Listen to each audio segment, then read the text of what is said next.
Napakaraming nagtatanong kung pwede daw ba magdala ng bottled water or ng tumbler papunta sa boarding area.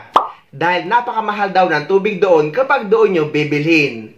Lalo na't matagal pa ang hihintayin or ilang oras pa bago ang flight or lipad ng eroplano. Ang sagot ay yes, pwede kayo magdala ng bote ng tubig or ng tumbler papunta sa boarding area.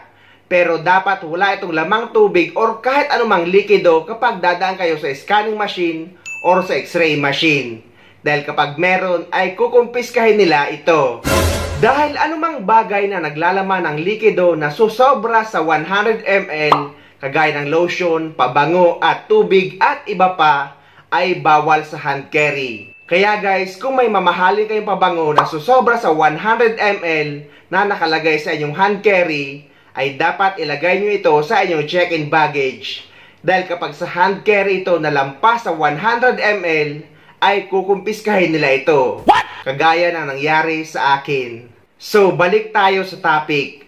Ang sagot ay yes, pwede kayong magdala ng tumbler or ng bote ng tubig basta wala itong laman. At pwede nyo itong maidaan sa x-ray machine or sa scanning machine.